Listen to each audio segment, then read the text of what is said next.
Alegrem-se. Somos sustentados e nutridos pela presença e pelo amor de Deus. Damos Graças a Deus. Enquanto lamentamos a angústia e as feridas da criação de Deus, Deus Deus chora. chora conosco.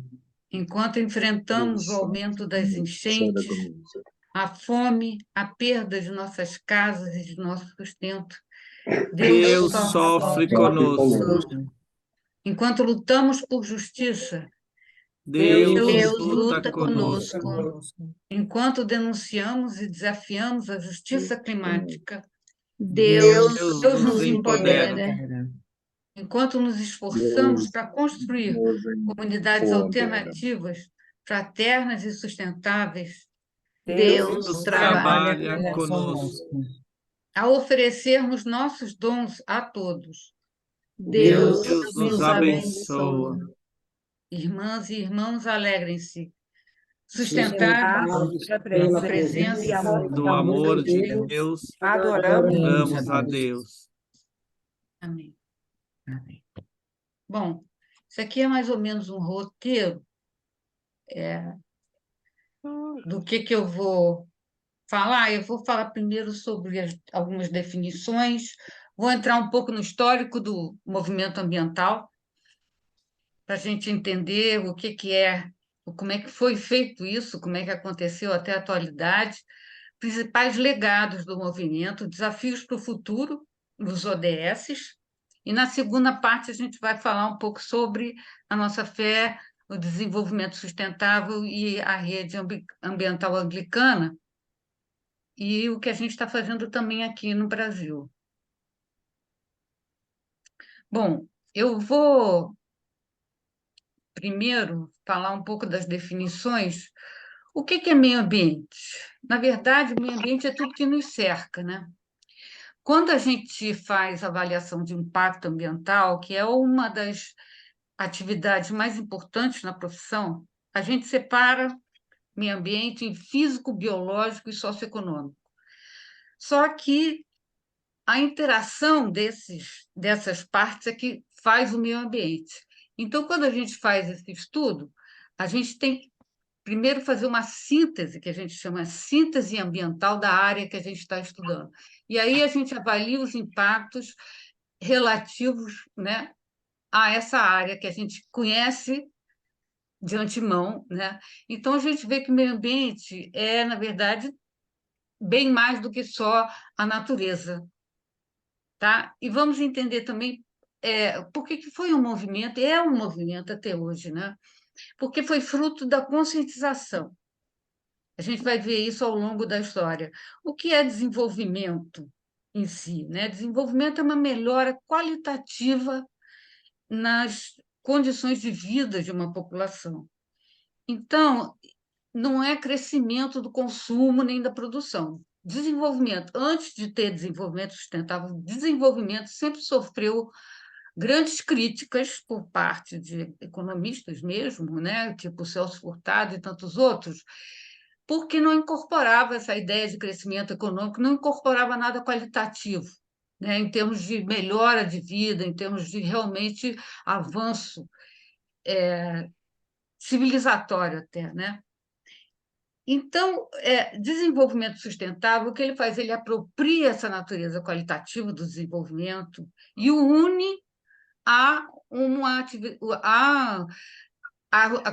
ao constrangimento, quer dizer, não é constrangimento, é uma da natureza, quer dizer, aos ecossistemas, a capacidade de suporte de assimilação dos ecossistemas. Eu uso muita linguagem ecológica, desculpe, mas é que eu sou economista ecológica.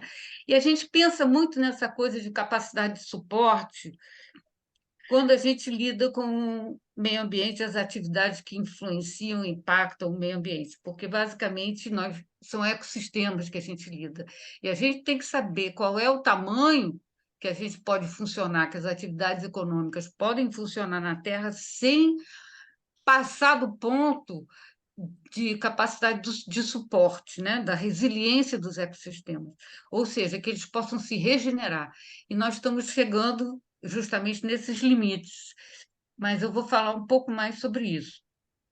surgimento da conscientização ambiental através da história, né, desde 1960, se deu muito em função da poluição industrial, que a gente teve grandes acidentes, assim, que eu vou passar por alguns, e que ficou claro que os efeitos das atividades humanas têm um prazo longuíssimo, muito mais do que uma vida, né?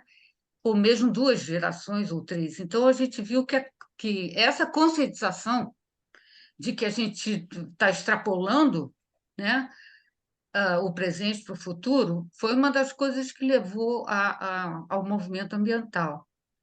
Principalmente tem um livro que a gente considera seminal, da uma americana chamada Rachel Carson. Ela escreveu esse livro, Primavera Silenciosa, em 1962, porque ela começou a observar que da janela dela não tinha mais passarinho cantando na primavera, ou tinha muito menos. E ela começou a pesquisar o que estava acontecendo no entorno, porque onde tinham ido os passarinhos. E ela se deu conta de que era o problema da agricultura. Estavam usando tanto o DDT na agricultura que estava entrando na cadeia alimentar e prejudicando os pássaros.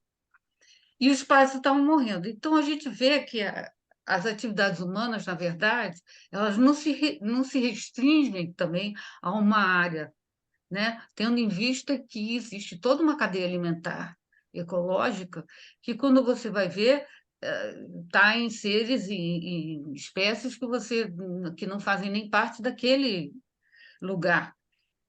Isso foi uma coisa que fez, aliás, levou ao banimento do DDT. Nós tivemos também um grande acidente terrível em 1964. Isso eu não vivenciei, mas eu soube, né? A gente estudou sobre isso, que foi uma indústria que estava poluindo dejetos um lago, numa baía no Japão. E como é que eles souberam dessa tragédia? Porque crianças começaram a nascer defeituosas. E os médicos não conseguiam entender o que era aquilo, né? Como que várias mulheres estavam tendo crianças com os mesmos tipos de deformações físicas, inclusive, até que se deu conta, vamos fazer, que podia ser alguma coisa que elas estavam sendo expostas, né? E foram ver que tinha níveis altíssimos de mercúrio. Por quê? Porque eles pescavam naquele lago. O mercúrio entra na cadeia alimentar e fica preso nos peixes, né? E a pessoa, o ser humano, quando come peixe, come aquele mercúrio puro. É isso que está acontecendo, inclusive, na Amazônia, né? Com os garimpos. É por isso que é tão terrível isso. As pessoas, de repente, não lembram dos grandes acidentes que nós tivemos e como o mercúrio é terrível, né? Em seus efeitos no ser humano, né? E que, por enquanto, a gente ainda não viu o índiozinho nascendo defeituoso, mas é uma questão de tempo se continuar isso. Outra coisa foi o lixo nuclear, né? Que a gente estava com indústrias, né? Essas indústrias que vão gerar energia quase que ilimitada, mas aí tem o problema desse lixo, que perdura por milênios e que tem uma dificuldade enorme em ter destino final. Hoje, as indústrias que são nucleares, né, inclusive tem no Brasil também, colocam o dejeto dentro de contêineres de chumbo e o enterram no mar, no alto mar. Mas isso não quer dizer que não pode haver um vazamento, uma coisa assim. Enfim, é uma temeridade, né? Com o passar do tempo, foram sendo criadas as primeiras ONGs, quer dizer, a sociedade civil começou a ver que ela tem que protestar, porque, na verdade, o que são isso? São grandes companhias causando impactos muito graves e que está afetando a população. Então, a população mesmo começou a se mobilizar, né? E a criar ONGs que estão aí até hoje. Os Amigos da Terra, chama Friends of the Earth, foi criado em 69, e foi criado uma ONG chamada Environmental Defense Fund, em 1967, que foi resultado da campanha que a Rachel Carson fez para parar com o DDT. O Greenpeace foi inaugurado em 71, Mas tudo isso, o meio ambiente ainda era considerado um problema de poluição, né? Então, o governo tem que lidar com essa coisa de poluição, não se tinha noção, pelo menos não a sociedade como um todo, né? Mas, a não ser pessoas que estavam muito com um problema muito à mão, né? Para entender a longevidade da coisa. Mas sempre se achava que o governo tinha que cuidar disso, tinha que taxar a poluição, tinha que fazer regulamentos, o que não deixa de ser verdade, né? Então, o que aconteceu? Começaram a surgir as agências. Em 1969 foi criada a EPA nos Estados Unidos. O Brasil criou as agências de controle ambiental estaduais, como era a FIEMA na época, né? E a SEMA, não sei se vocês lembram, Secretaria do Ministério do Interior, era a Secretaria Especial do Meio Ambiente, e fazia parte do Ministério do Interior. E também, nessa década, nós tivemos um livro que foi muito famoso, chamado O Limite do Crescimento. O Clube de Roma é uma espécie de think tank, que a gente diz em inglês, né? É uma sociedade, uma espécie de clube, né, que se chama de intelectuais que faziam pesquisa científica, e esse modelo foi contratado para o MIT dos Estados Unidos, né, para fazer um modelo global, porque lá no MIT já estavam fazendo modelos que transcendiam uma economia só. Então, eles fizeram um modelo global em que eles fizeram, por exemplo, produção, recursos naturais, crescimento populacional, crescimento, e viu que tudo isso ia ter um limite, quer dizer, um acabar, que a população crescendo do jeito que estava crescendo naquele momento. Os recursos naturais, né, que a gente conhecia, os conhecidos reservas de recursos naturais e de minérios, coisas assim que a gente precisa, colocaram tudo isso no modelo e deu que em 100 anos, por aí, né, o mundo ia chegar nos seus limites. Aí o que acontece? O Sul, os países do Sul, né, em desenvolvimento, disseram, mas vocês fizeram isso sem levar em conta o desenvolvimento aqui do Sul, que a gente não tem o mesmo estilo de desenvolvimento que vocês, não tem esse padrão de consumo, não tem. Enfim,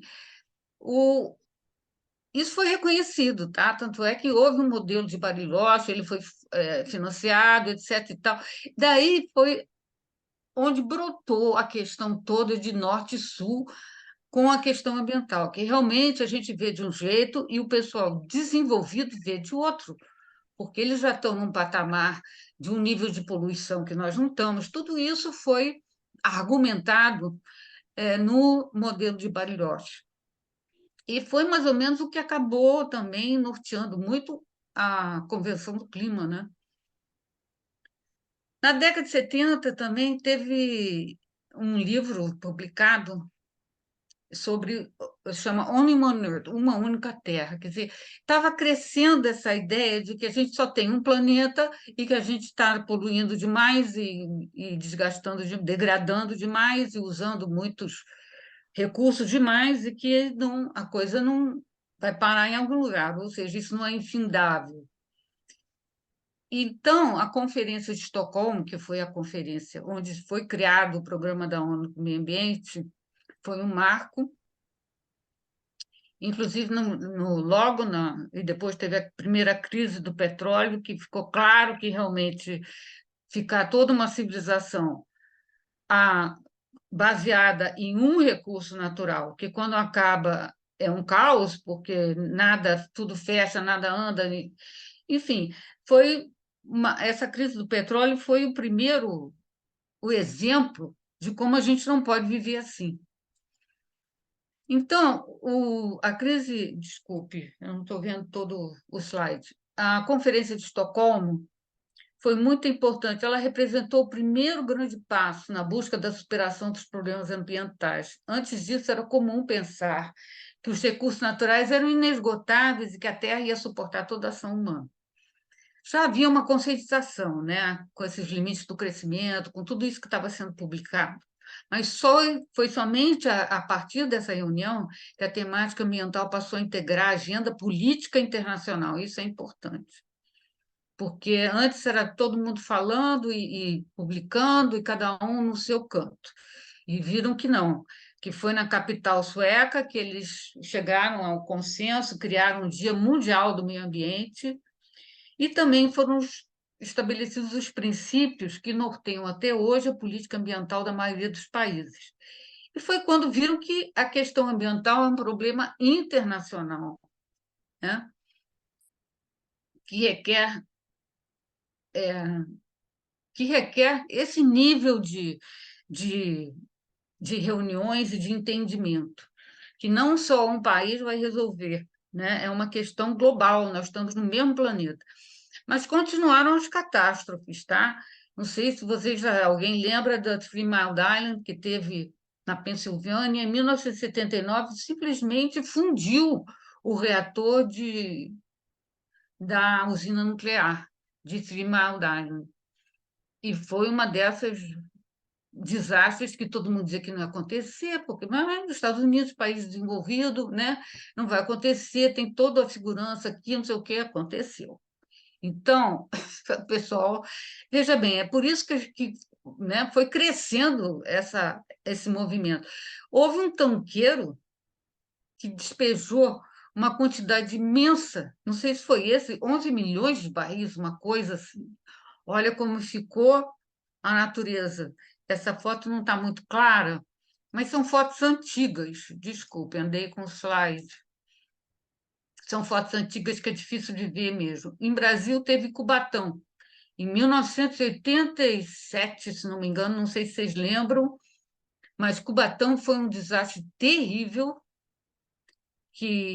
porque tinha um duto da Petrobras que passava por uma favela, que justamente as pessoas estavam construindo sua casa ali em cima do duto, ou o duto estava passando perto das casas, e teve uma explosão. E simplesmente a favela pegou fogo e morreram inúmeras pessoas, e foi considerado um dos maiores crimes ambientais aqui do Brasil.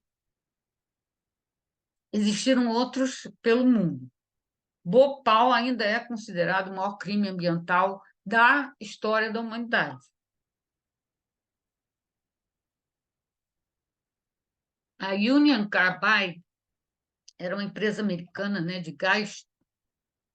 Ela era instalada na Índia, não à toa, porque naquela época ainda, eu acho que hoje ainda tem, mas a gente está muito melhor, tá? Mas naquela época as grandes empresas iam para os países em desenvolvimento, que não tinham regulamentos ainda, que não tinham normas de segurança, que não tinham, iam lá para fazer tudo que é sujo, né? E inseguro, e fazer seus testes e não sei o quê. E foi o que aconteceu na Índia, matando simplesmente 10 mil pessoas. Uma cidade inteira desapareceu. Essa foto de cima é de Bhopal. Além disso, em termos climáticos, a seca teve uma Etiópia, desculpe, a Etiópia teve uma seca impressionante, com 250 a 1 milhão de pessoas mortas. Em 86 teve o acidente de Chernobyl, que agora com a guerra da Ucrânia isso voltou ao noticiário, né? Porque os russos pegaram aquela usina e estavam ameaçando explodir, não sei, enfim, foi um. Porque ela está desativada, mas continua aquele lixo nuclear ali. Eu não sei nem se ela está de fato desativada, mas é uma usina antiga. E que numa guerra, qualquer usina nuclear, né, passa a ser um perigo terrível de explosão e de emissão de material radiativo, né? Em 85 descobriram o buraco na camada de ozônio. E em 89 foi o Exxon Valdez, que o acidente da Exxon Valdez também é muito famoso, que simplesmente despejou 11 milhões de litros no Alasca. Foi um horror. Eu lembro vendo aquele negócio, tentando tirar o óleo, é horrível. O óleo entra no plâncton, na cadeia alimentar, ele é de difícil recolhimento, ele acaba com a vida toda marinha. Bom, aí na década de 80, o que a gente começou a ter mais? O aumento da participação civil, das ONGs, as agências de governo foram sendo fortalecidas e da ONU também, Porém, as políticas ainda são setoriais, os governos ainda se limitam a reparar danos. E a necessidade de inserir a questão ambiental na tomada de decisão. Nós, ambientalistas, naquela época, sempre estamos falando, o governo não pode ir lá ficar tapando, né, o sol com a peneira. Tem que mudar o estilo de desenvolvimento, não pode mais ter usinas e fábricas e indústrias funcionando desse jeito, né? A gente tem que pegar o mal pela raiz, não é o governo que vai taxar e não sei o quê, porque isso vira uma coisa que não tem fim. Então, a gente tem que transformar, aí que houve essa crescente conscientização de ter que transformar a forma com que essa economia está funcionando, né? Não é só economia de um modo geral, mas principalmente a parte industrial, né? E até de comércio também, porque todos eles poluem, né? Tem muita poluição, por exemplo, da indústria têxtil, que depois vai vender roupa, né? E nós compramos. Então, a gente dizia que havia necessidade de inserir a questão ambiental na tomada de decisão, ou seja, antes de fazer a porcaria, a gente já decidir ter um modo, ter as fábricas já comprarem equipamento. Hoje isso já acontece, né? As fábricas já sabem que tem que ter equipamento, que não podem poluir desse jeito, a não ser que você esteja no Rio Guandu, porque eu acabei de ouvir hoje de manhã que de uma fábrica têxtil lá da Baixada Fluminense despejou um monte de resíduos, né? Da fabricação deles, eu acho que era sabão, não sei, no Rio Guandu, que abastece o Rio de Janeiro, então tiveram que cortar. A captação simplesmente foi interrompida. E o André Trigueiro, desculpa, eu estou tomando uma tangente aqui, mas é só para voltar para a atualidade. O André Trigueiro, hoje de manhã, estava dizendo que é inaceitável isso, como que eles. Mas é porque tem político que ganha dinheiro lá com a indústria paga a campanha dele, e aí ele faz vista grossa, e eles nunca botam equipamento de tratamento dos resíduos, e fica tudo por isso mesmo. Bom, na década de 80 começou a noção do desenvolvimento sustentável, né? Que é o quê? Que é você desenvolver desde o início da forma certa, que é você atacar as causas, né? E não só ficar tapando o sol com a peneira e tentando reparar os danos. A gente tem que desenvolver de outra forma.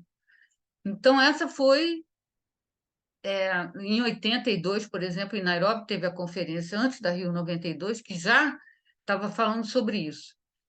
E a conferência sobre meio ambiente e economia, porque as duas coisas estavam interligadas, né? Já havia essa consciência. E teve também a reunião sobre mudanças climáticas em 1985 do Centro Meteorológico Mundial. Foi esse Centro Meteorológico Mundial que alertou para a denúncia, porque denunciou o acúmulo de carbono na atmosfera. Então, veja bem, isso foi em 85, eu estava em Nairobi. E eu lembro disso, e eu ia nas discussões para tentar fazer uma convenção do clima. E isso foi das coisas mais memoráveis na minha vida de ter participado, porque a gente lembra de dificuldade, né? Porque ninguém acreditava nisso, que maluquice vai afetar o clima, não, está muito longe, vocês estão malucos, aquela coisa. Aí a grande vitória, né, de conseguir assinar essa convenção foi que a gente estabeleceu um princípio, o princípio da precaução, que é o seguinte: se você não tem o conhecimento científico hoje para saber exatamente os resultados, né, as consequências de um acúmulo de CO2, então você se precavém, porque as consequências são catastróficas. Então você não pode esperar as consequências, porque você nunca vai poder voltar ao que era. Então você está à beira de um precipício, né? Quando você descobre que, sim, tem mudança climática, assim como nós estamos hoje. Só que agora nós já estamos em cima do laço, né? Como dizer. Mas isso foi aprovado, foi em princípio aprovado na Convenção do Clima. Todos os países acertaram, que concordaram que você tem que ter precaução. Se o negócio tem consequências irreversíveis para a vida na Terra, você tem que tomar medidas preventivas. Bom, na década de 80 também foi formada a Comissão Mundial de Meio Ambiente e Desenvolvimento, chamada Comissão Brundtland, que fez um relatório Nosso Futuro Comum, porque as coisas estavam ficando cada vez mais claras de que eram coisas globais, que a gente não podia atuar de uma forma assim, país a país, ou mesmo bloco por bloco, que a gente tinha que conversar sobre o planeta. Então, o nosso futuro comum estipulou isso, que os problemas são sociais, econômicos, culturais e ambientais. Além do mais, eles são transversais. Não adianta a gente tentar lidar só com a poluição, ou só com os recursos naturais que estão acabando, ou só com...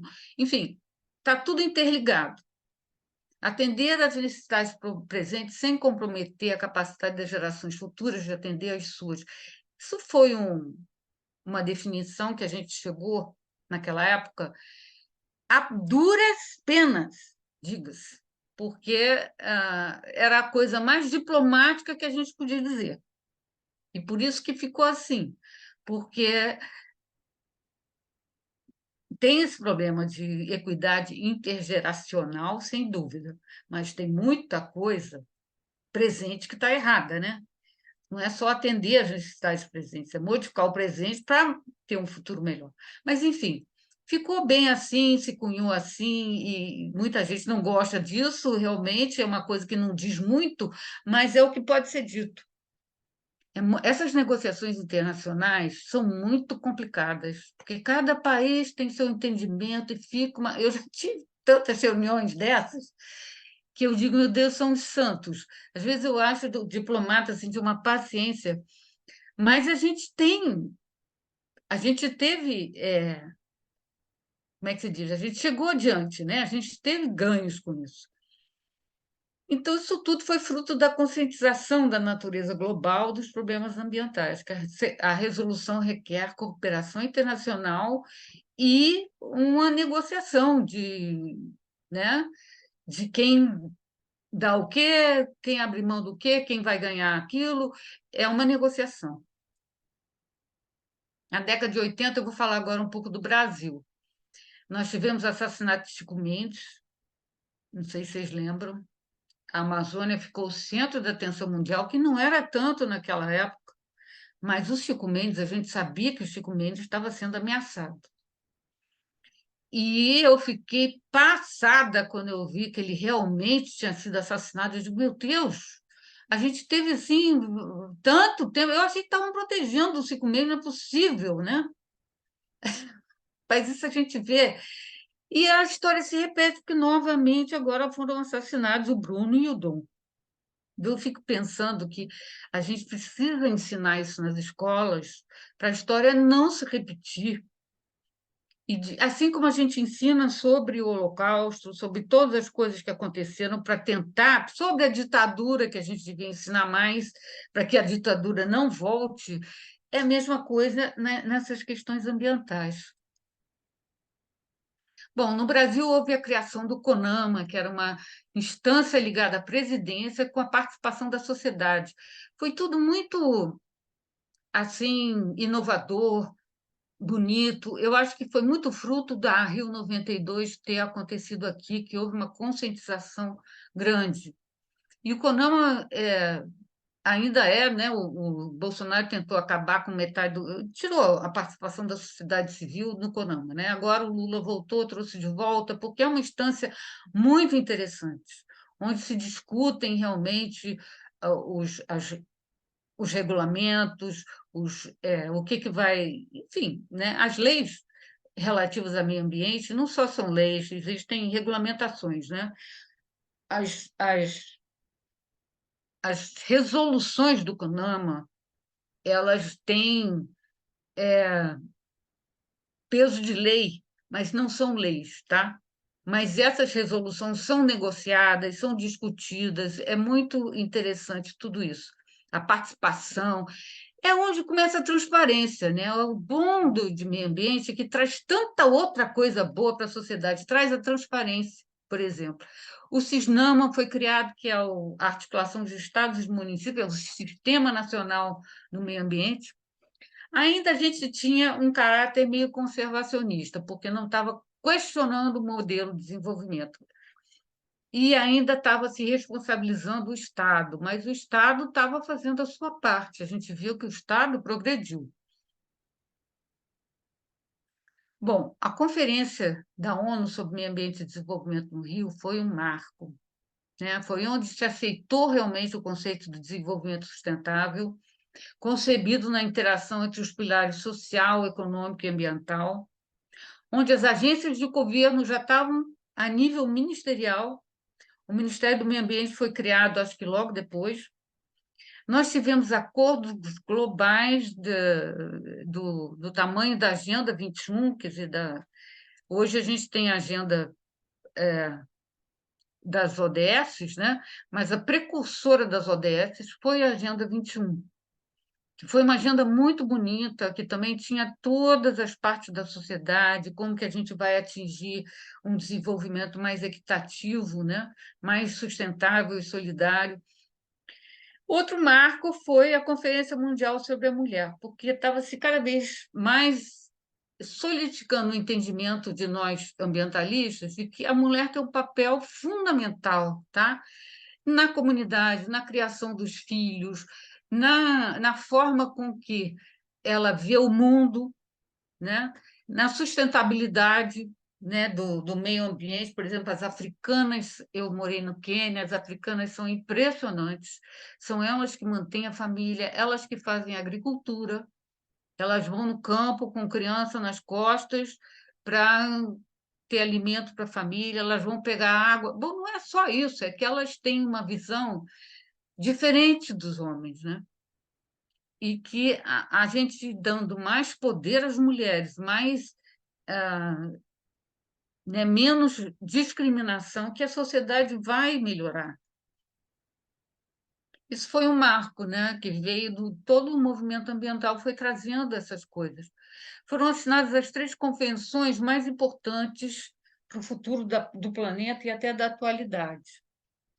A Convenção Quadro sobre Mudanças Climáticas, a Convenção sobre a Biodiversidade e a Convenção de Combate à Desertificação. Essa última está meio apagadinha, mas ela foi importantíssima, porque ela está,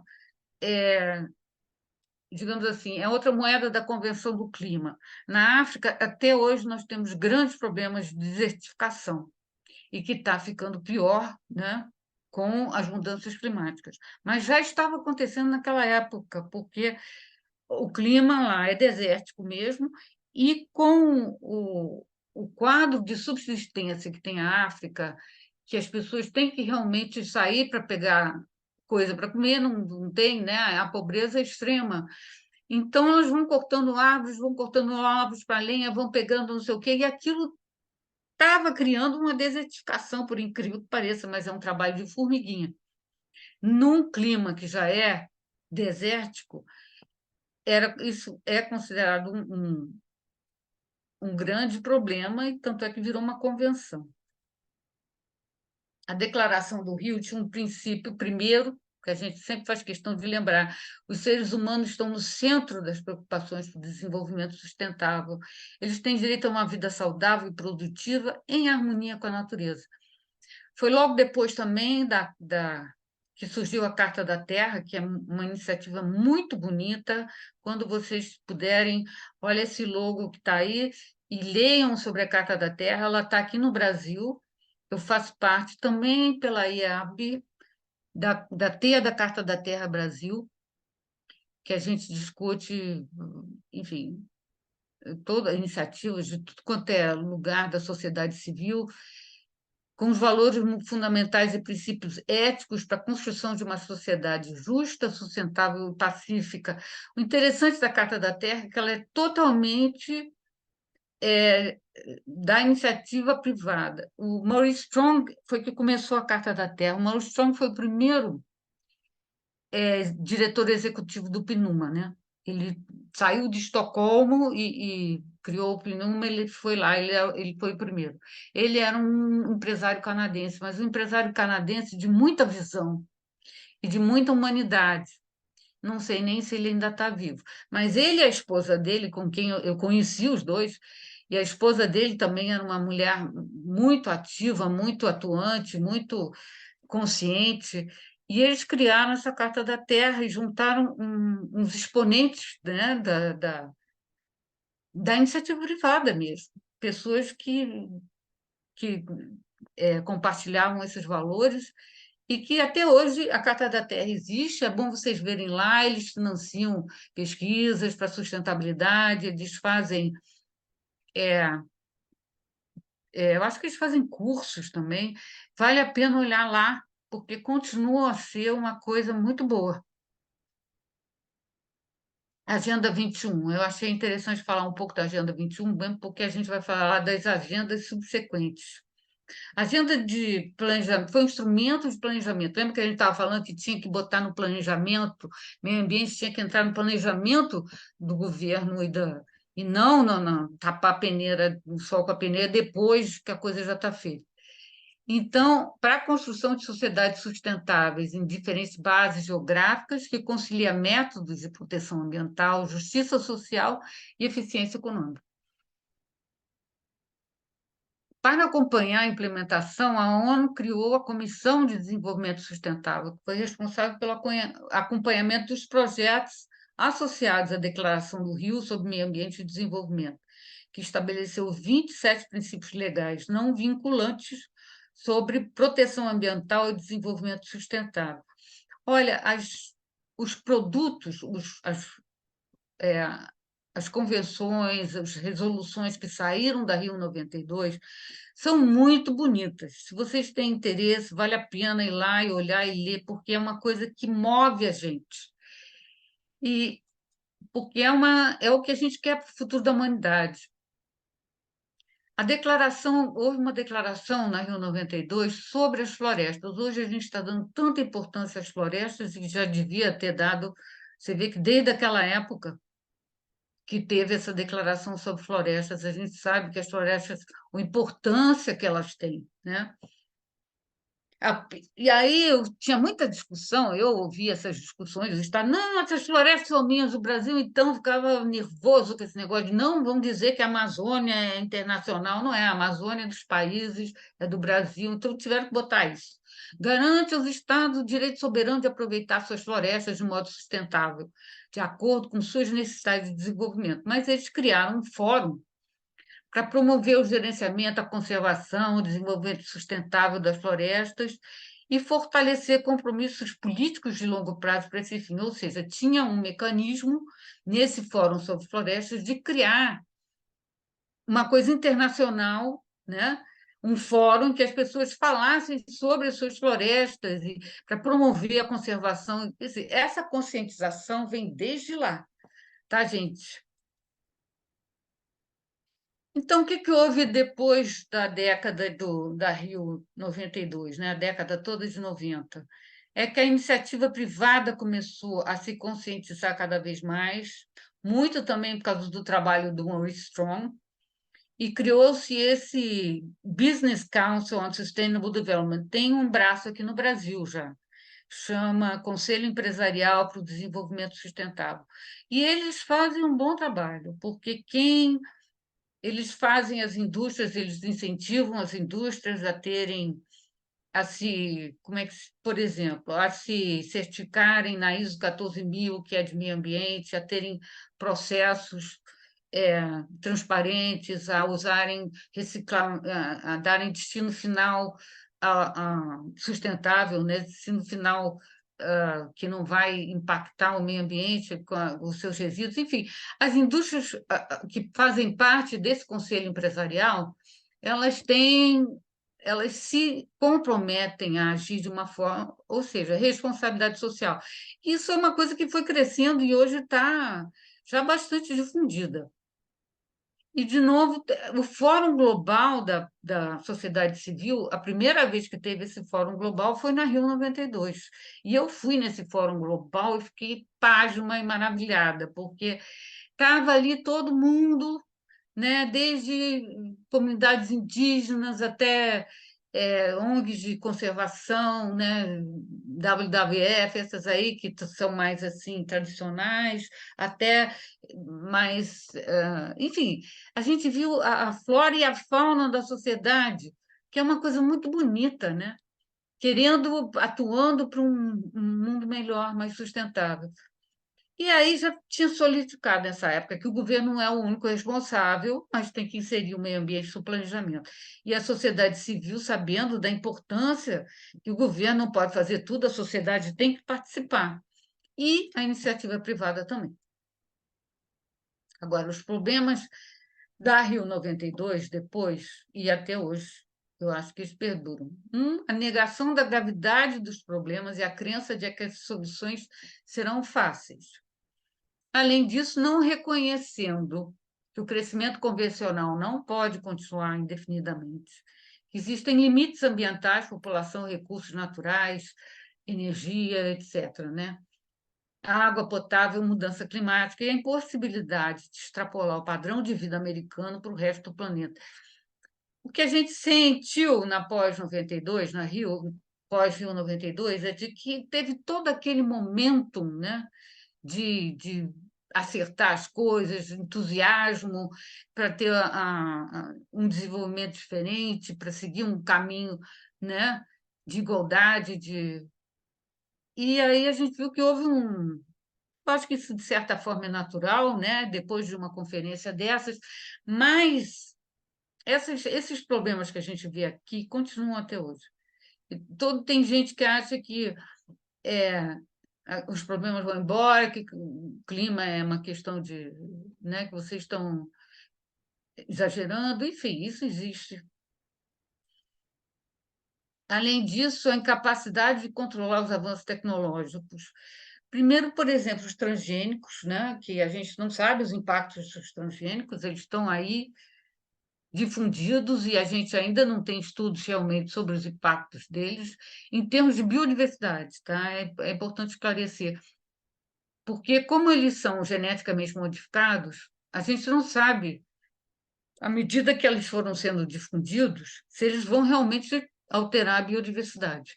A tendência é que sim, mas para isso a gente teria que fazer um estudo de impacto ambiental de muito longo prazo e as indústrias dos transgênicos entendeu? É isso que é. Avanço tecnológico, às vezes, vão muito rápido demais para a gente poder entender os impactos e tentar controlar de alguma forma. E, além do mais, tem muita gente que argumenta que a gente sempre vai ter soluções tecnológicas, né? Por exemplo, vamos descobrir uma forma de colocar carbono no solo, né? Que nem lixo nuclear, a gente vai botar dentro de coisa de chumbo, ou sei lá o quê, enterrar na terra, ele vai ficar quietinho ali o carbono. Existem muitas soluções assim. E também o que eles chamam de que e também o perigo desses minerais verdes que a gente hoje em dia tem, que são os minerais, por exemplo, para fazer as baterias, para fazer os carros elétricos, ou para fazer os painéis fotovoltaicos. Alguns são minerais raros, né, difíceis de extrair, e que também têm impactos ambientais. Então, a gente precisa tomar cuidado com isso, porque às vezes a emenda sai pior, né? O soneto sai pior do que a emenda, ou seja, você acaba criando um outro problema tentando sanar esse. Isso acontece muito no meio ambiente. Agora, a gente vê ainda uma ausência de uma vontade política de realmente reduzir a desigualdade. A resolução para o estabelecimento de mecanismos para manter a paz e a estabilidade econômica. E havia um código de ética. Isso eu digo em termos internacionais, tá? Um código de ética, por exemplo, no clima. Isso tem sido difícil nessas negociações. Eles não querem se sentir presos a um código de ética que, né, principalmente em países que não são não tem a civilização ocidental, né? Que a gente tem uma civilização de humanista e tal, né? Que veio da Europa, que tem uma outra visão, mas tem países, por exemplo, de origem muçulmana ou de origem outra, né? O Quênia mesmo tem muita influência árabe e que ele não tem esse histórico. Isso é difícil porque é uma coisa cultural. Bom, vamos embora. Rio+10, os resultados da Eco 92 decepcionam, né? Isso a gente já falou. Será que a Agenda 21 é utopia? Ninguém vai botar isso em prática? Mas ela reuniu mais de 100 chefes de Estado e reafirmou metas relativas à erradicação da pobreza, a promoção da saúde, a expansão de serviços de água e saneamento, a defesa da biodiversidade, a destinação de resíduos tóxicos e não tóxicos. Quer dizer, essa conferência é tida como não tendo muitos resultados, mas pelo menos ela existiu. É muito importante que a gente continue batendo nessa tecla e que os chefes de Estado façam aquele esforcinho para ir, entendeu? Para dizer alguma coisa, porque isso faz parte. Se a gente deixa de lado, aí mesmo que ninguém faz nada. A Rio+20, que também nem chegou perto da Rio 92, mas parece que foi melhor. A ONU definiu como tema da conferência a economia verde no contexto do desenvolvimento sustentável lá vamos de novo na erradicação da pobreza. Na verdade, isso é o desenvolvimento sustentável, né? Que eles escreveram de um outro jeito aí para ver se dá um outro olhar, um outro. Sim, às vezes tem que fazer um pouco de marketing. Essa é a minha conclusão. Tem que falar a mesma coisa tantas vezes e se bateu na tecla da estrutura institucional, que a gente precisa ter instituições que levem adiante o desenvolvimento sustentável. De preferência, instituições que não sejam políticas, né? Que não mudem de direção e de objetivo a cada novo político. Então, vamos aqui de novo. Que seja responsável, ambientalmente responsável, socialmente justo, economicamente viável. É o que eu falei, foi uma outra roupagem no que a gente já vinha dizendo há mais de 20, 30 anos, né? Rio+20. Aí vamos falando aqui das instituições internacionais relativas. Na verdade, também, eu acho que isso foi um esforço da ONU em tentar integrar a questão ambiental, ou seja, todos os órgãos deles que trabalham para o social, para o econômico, para a injustiça, né? Todos esses órgãos da ONU que às vezes um faz uma coisa, o outro está fazendo outra coisa igual com outro braço. Então, houve um esforço de tentar juntar isso, né? Eu vou falar um pouco sobre isso mais tarde, um pouco. Bom, agora eu estou falando um pouco sobre a atualidade, em algumas coisas talvez vocês não conheçam, mas as mudanças climáticas progrediram, né? Depois da Rio 92, a gente teve o Protocolo de Kyoto, que estabeleceu níveis de carbono, né? E que os países tinham que aceitar ou estabelecer projetos e se calculava a quantidade de carbono que você podia, digamos assim, economizar ou deixar de emitir, né? E isso foi uma tentativa, eu não digo nem de criar um mercado de carbono, eu sempre fui contra isso, acho que isso não tem o menor cabimento, porque o carbono vai continuar sendo emitido, mesmo que não seja aquilo ali. O que adianta uma empresa comprar créditos em outro lugar e continuar poluindo nesse lugar? Mas foi uma tentativa de estabelecer algum mecanismo, porque a gente estava começando a ver que isso estava indo água abaixo. Só melhorou mesmo com o Acordo de Paris, que foi um grande avanço. Não sei se vocês estão por dentro, mas no Acordo de Paris estabeleceram metas, né, de emissões. Entrou aquelas NDCs, que são as Naturally Determined Contributions, ou seja, os países estabeleceram quanto que eles vão se comprometer a abater de carbono. Você sabe que desde a Rio 92 os países têm que fazer um inventário de carbono. Tá? Então, aqui no Brasil, quem faz isso é o Ministério da Ciência e Tecnologia. A gente tinha lá uma gerência de mudanças climáticas, coordenação, sei lá, que fazia isso, né? Calculava o carbono e a gente submetia à ONU o nosso relatório de carbono. Todos os países signatários da convenção tinham que fazer isso. Não à toa os Estados Unidos não assinou essa convenção, não à toa a Índia nem a União Soviética assinaram essa convenção, porque não queriam dizer para ninguém quanto carbono eles emitem. Mas o Brasil assinou, entendeu? Então, a gente tem que ver isso de bom no nosso país. E, desde essa época, a gente faz esses relatórios sobre carbono. E o mecanismo, o Acordo de Paris, desculpe, também estabeleceu dinheiro, que era cerca de 100 bilhões, que os países iam separar ao longo do tempo, até 2030, se não me engano, para mecanismos de adaptação e mitigação em países em desenvolvimento. Adaptação e mitigação, a palavra meio que explica, né? Se adaptar às mudanças climáticas é você criar meios de se proteger dos desastres e dos deslizamentos, sei lá o que for que pode acontecer no seu país ou na sua região. Então, você tem que criar planos de emergência, você tem que criar locais para colocar as pessoas, quando há desastres, você tem que, para poder tirar as pessoas dos lugares perigosos, né?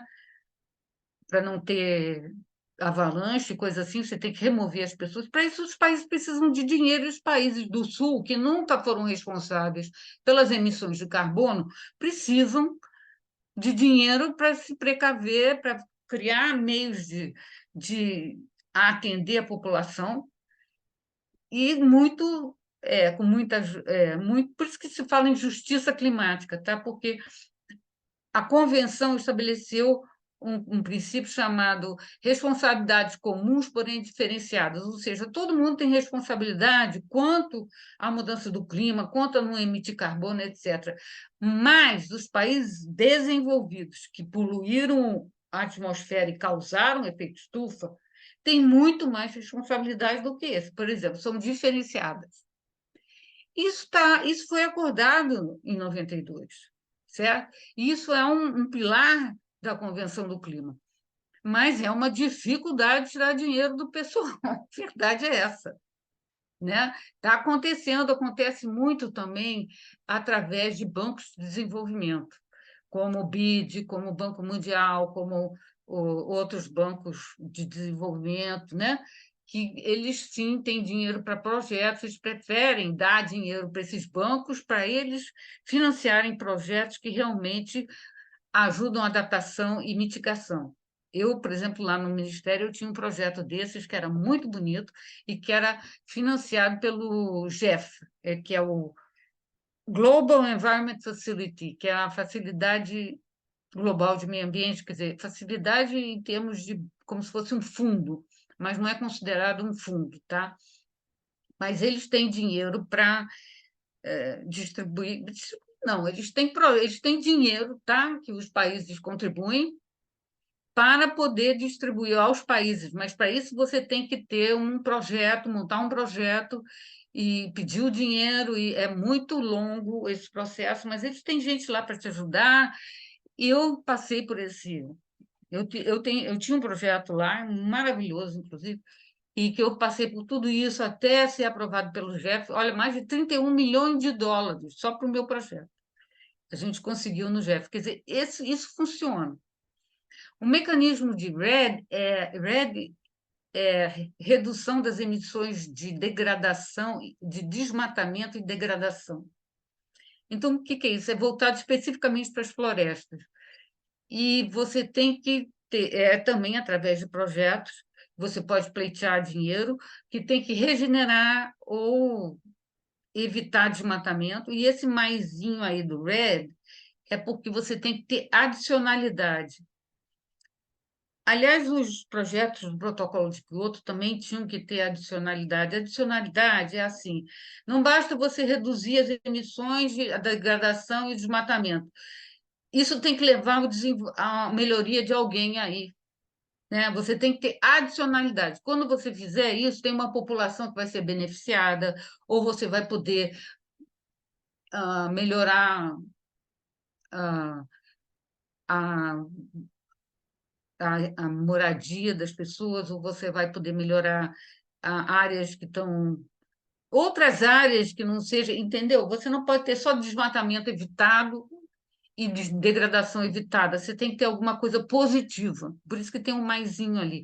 O protocolo de Kyoto é que inaugurou esse princípio, e era muito interessante, porque os projetos que ficavam elegíveis no protocolo de Kyoto, eles também tinham que ter adicionalidade. Eles tinham que não só abater carbono, mas eles tinham que trazer desenvolvimento para uma região. Mas, enfim, isso está funcionando, isso sempre funcionou. Eu acho isso uma parte da convenção, e esses mecanismos, a gente chama de mecanismos da convenção, são muito bonitos e funcionam. Nós agora estamos numa fase do stock take desse Acordo de Paris. O stock take é uma palavra inglesa, né, que quer dizer apanhado, né, na verdade. Então, a ONU agora resolveu, porque está tudo tão atrasado, eles não estão cumprindo as metas de Paris, não estão dando o dinheiro que disseram que iam dar. Nós já estamos em 2023 e está chegando perto de 2030. E o que a ONU está fazendo?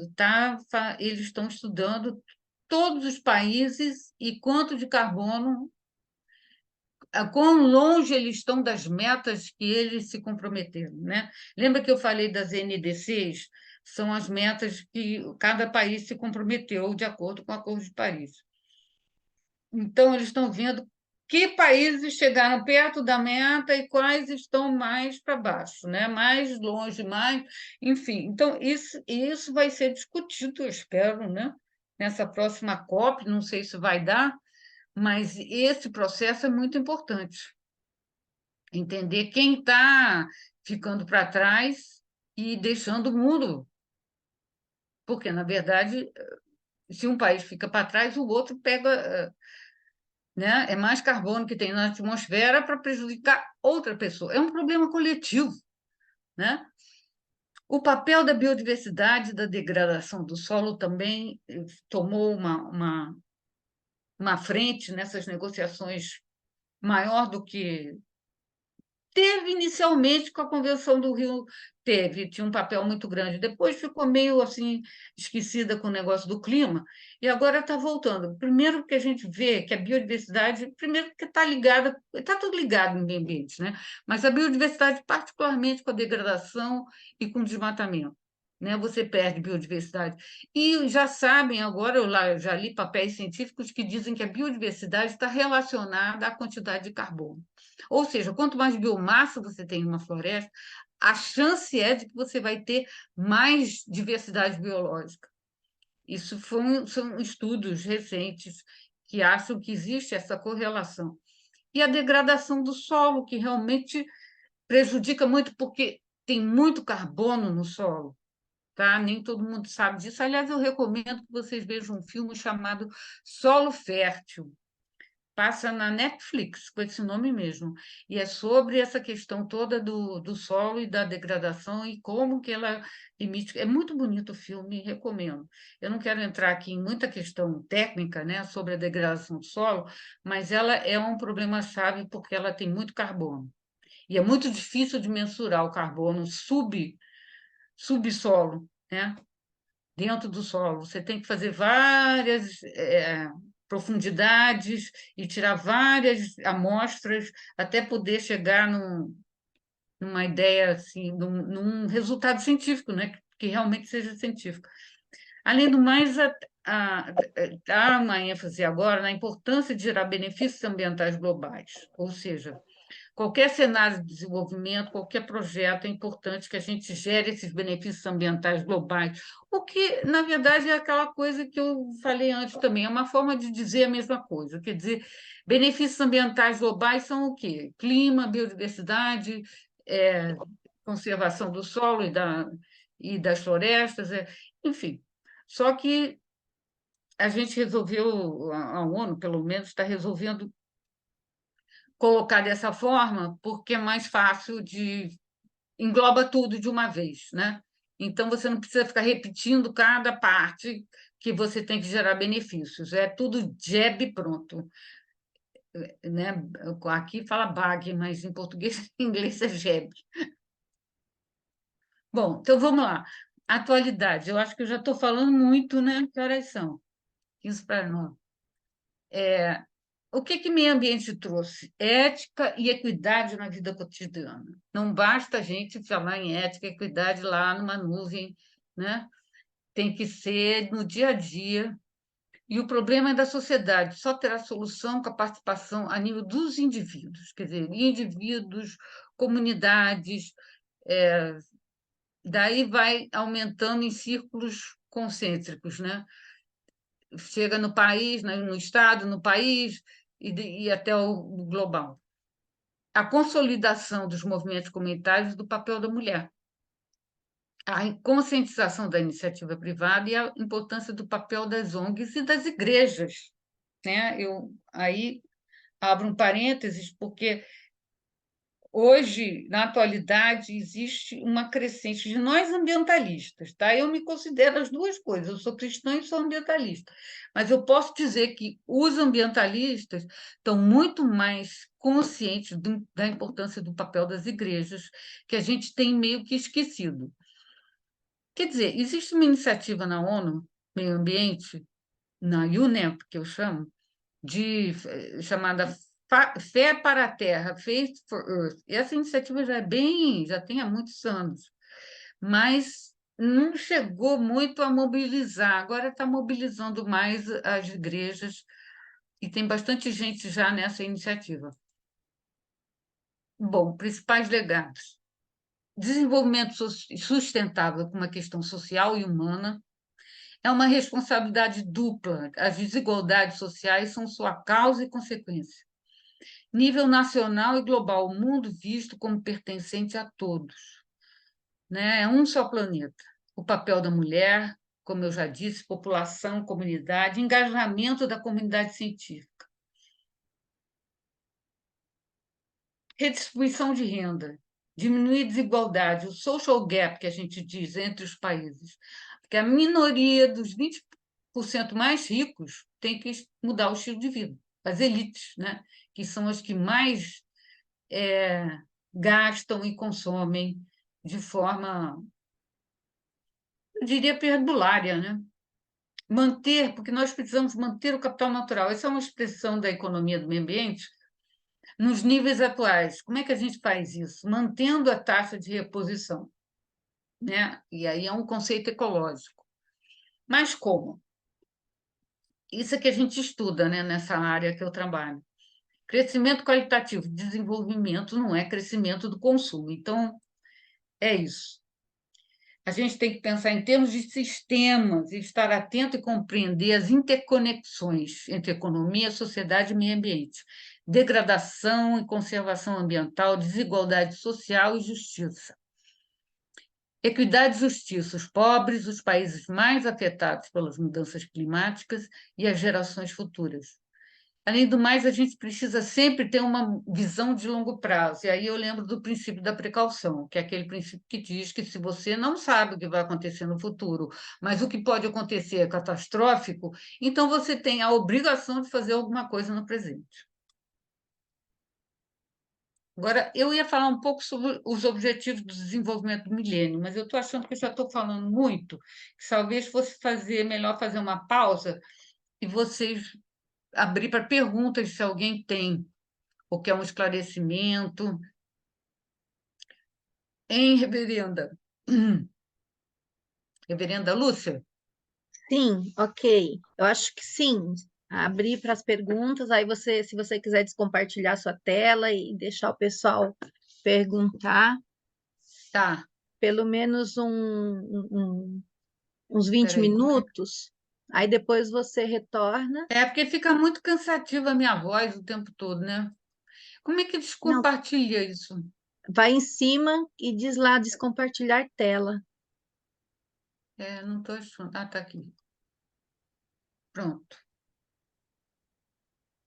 Ok, então fica aberto. Se alguém tem alguma pergunta, gostaria de fazer alguma intervenção, algo que você percebeu, entendeu que precisa trazer, fique à vontade. Eu estou vendo que tem algumas coisas aqui no chat, né? Uhum.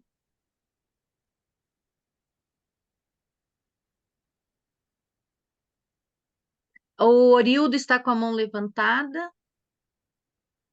Orildo? Boa noite. Oi, boa noite. Orildo Lima, Ordem de Santiago de Jerusalém. Eu acabei entrando pouco depois aqui no debate, mas só para quebrar um pouco o ritmo zen ambiental, a polêmica da hora com relação ao meio ambiente hoje no Brasil é a postura da ministra Marina Silva e do galego lá, presidente do IBAMA, eu não estou lembrando o nome dele agora, com relação à exploração de petróleo na margem equatorial. Basta o princípio da precaução e a Marina Silva detenha a lógica ética do processo, ou você diverge, pelo menos parcialmente, da postura da ministra e do presidente do IBAMA? Não, eu não divirjo nada. Eu acho que não tinha que ter petróleo nenhum na margem no Amazonas. Inclusive, eu estou surpresa do Lula não estar vetando isso, porque, ainda mais eu já trabalhei com empresas de petróleo. Olha, não existe como. É uma atividade altamente poluidora, altamente tóxica e muito arriscada. Isso, empresas que têm todas as normas, né? Empresas que trabalham lá fora, eu tenho que falar isso, parece, como é que se diz, arrogante em termos de achar que eles fazem melhor, mas a Petrobras é das piores.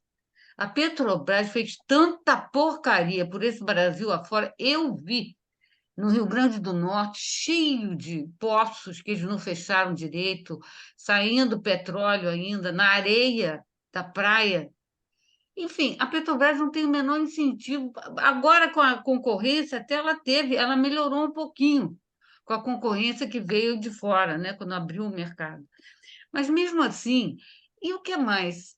A gente não precisa mais de petróleo. Eu acho que a gente tinha que banir, entendeu? Que assinar um tratado de não proliferação de petróleo. Eu acho isso uma loucura, entendeu? E eu acho que não tem essa. O Pedro Ivo, que é da Carta da Terra, é uma pessoa da nossa igreja e ambientalista e talvez, mas eles precisam do dinheiro porque tem muita gente pobre. Você acha que esse dinheiro vai para os pobres? Eu não tenho a menor ilusão que esse dinheiro não vai para os pobres. Olha o que aconteceu no Rio de Janeiro, com toda a riqueza que veio do petróleo aqui, acabaram lá com. Ficou. Macaé era um lugar impossível e o dinheiro foi para o bolso de grande parte dos políticos da corrupção do Rio de Janeiro, veja o Cabral. Tem essa de que esse dinheiro vai para os pobres. E mesmo que fosse, não é a forma de. Né? Tem que achar outra forma, não é através do petróleo. Eu concordo com você.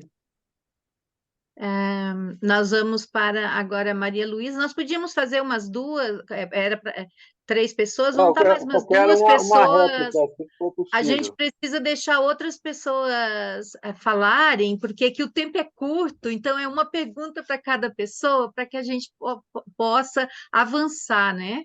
Então, agora, Maria Luísa, por favor, está com a mão levantada.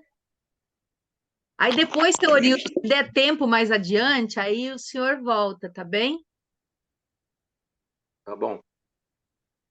Boa noite, boa noite. Em Boa primeiro lugar, noite. para parabenizar a todos pela essa iniciativa maravilhosa, né? Meio ambiente sempre é atual, né? Estava lendo ali, conferindo, lendo a Rio 92, né? Agenda 21. Isso aí parece que foi feito ontem, né? É tudo muito Pois é. atual e a gente, infelizmente, ainda não se comprometeu o suficiente, né? Em relação ao meio ambiente.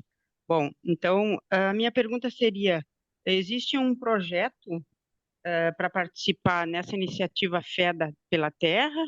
Ou ela é só um projeto assim que já se encerrou, ou ele continua? Como é que a gente consegue algo Não, mais assim? a Fé pela Terra é o seguinte, são organizações que participam, né? Eu também não, eu só participo assim como ouvinte, mas tem que ser indicada por alguma organização de fé. Tem gente lá de tudo quanto é tipo budista, Bahá'í, é, não é só cristão, tá? Sim, É fé para a terra. Então, tem muitas outras fés ali. E a ideia bom, a gente tem várias reuniões, no momento nós estamos tendo reuniões com alguns especialistas do PNUMA falando sobre os tópicos que foram discutidos nessa próxima COP. E essas reuniões têm sido muito interessantes, pelo menos para mim, que acredito. estou por dentro. Uhum, Mas é o tal negócio. Algumas são abertas ao público, outras só aos convidados, né?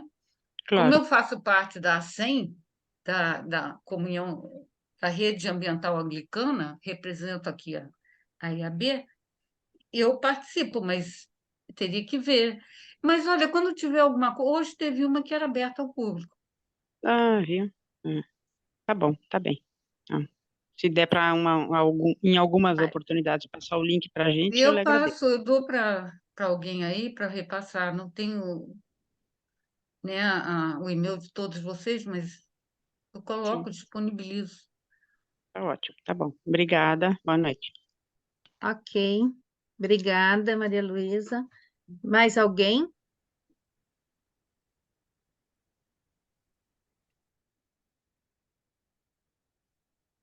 Ah, tá. Alguém perguntou aqui, não, foi a Maria Luísa mesmo. Seu Eurildo, já que ninguém levantou a mão, seu Eurildo tinha uma outra pergunta?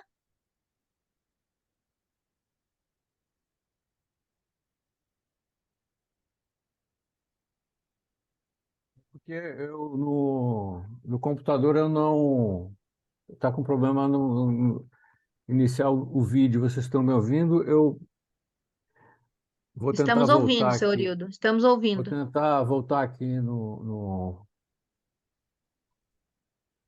celular, porque já que está todo mundo com a câmera aberta, fica meio deselegante é, falar sem poder estarem me vendo e eu vendo vocês.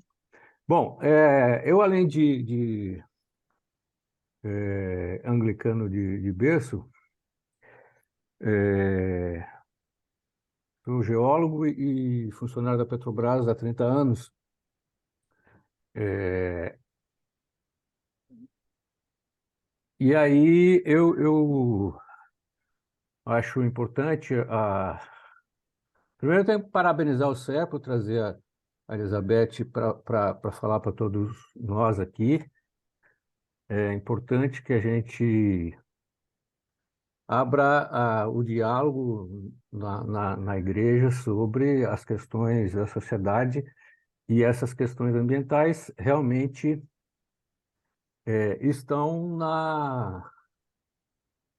nas manchetes dos jornais aí, né? E uma empresa de petróleo realmente ela oferece riscos dos maiores à natureza e à nossa proposta de preservação ambiental. Mas eu preciso discordar da Elizabeth com relação ao Rio Grande do Norte, até porque eu estou há 30 anos trabalhando aqui, né?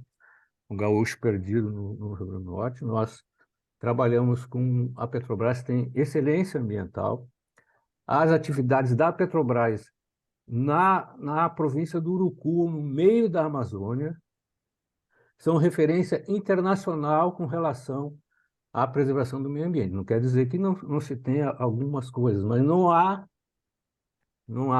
nenhum acidente com as proporções de um acidente da Exxon, do Não, Exxon Valdez, no não, Alasca. Não há acidentes causados pela Petrobras. não, esse tipo de acidente não É, acontece mais, não.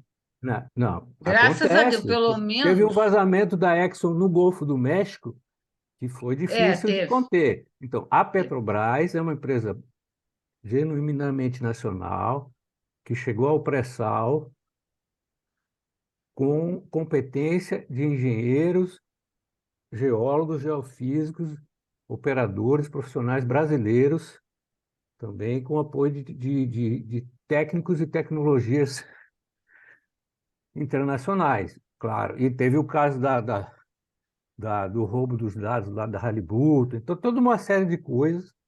Então, esse discurso que o petróleo já era, precisa ser bem pensado.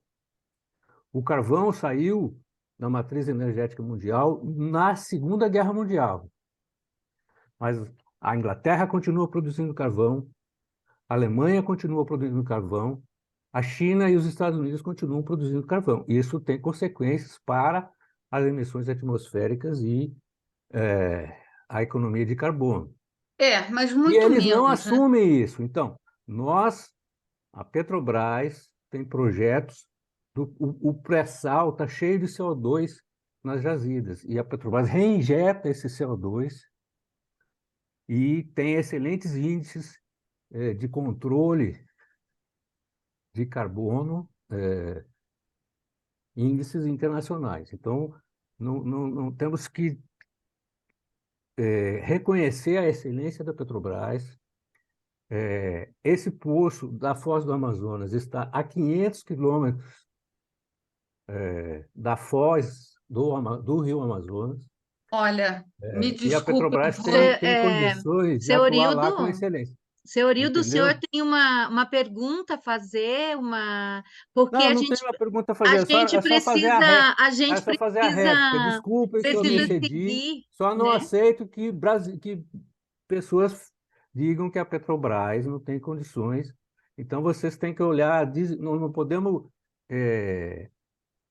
assimilar algumas desinformações da mídia e da própria ministra Marina Silva, e, com todo respeito, acho que a Elizabeth precisa conhecer mais a Petrobras e rever um pouco, porque o petróleo ele vai estar na matriz energética mundial daqui a 50 anos. Então, Olha, veja bem, nós seu trabalhamos Orildo, com eólica e com solar, e brasileiros eu trabalhando. sei, as empresas de energia estão há muito tempo já diversificando. Olha, está E horrível, sabem tá que o bom. petróleo vai acabar. Mas deixa eu só falar. Eu não falei da Petrobras assim, sem saber, não. Eu vi a Petrobras por dentro. Eu fui a lugares, eu trabalhei na indústria de petróleo. Então, eu sei como ela é suja.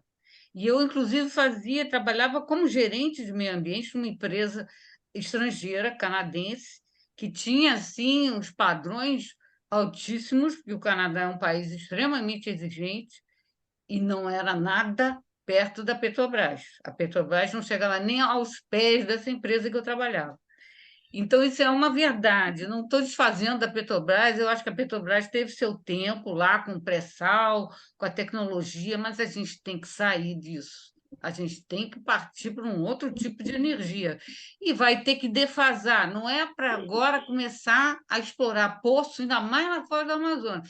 A gente tem que ir defasando o que a gente já tem e partir para. É o futuro, me desculpe, mas não tem outro jeito. Enfim, mas a gente pode discordar, tudo bem. Eu acho só que a gente devia seguir um pouco, porque já são 9 horas, né? Temos que acabar às 9h30. E eu ainda Isso. tenho uma parte que eu gostaria de mostrar para vocês. Ok, Pode ser? pode ser sim.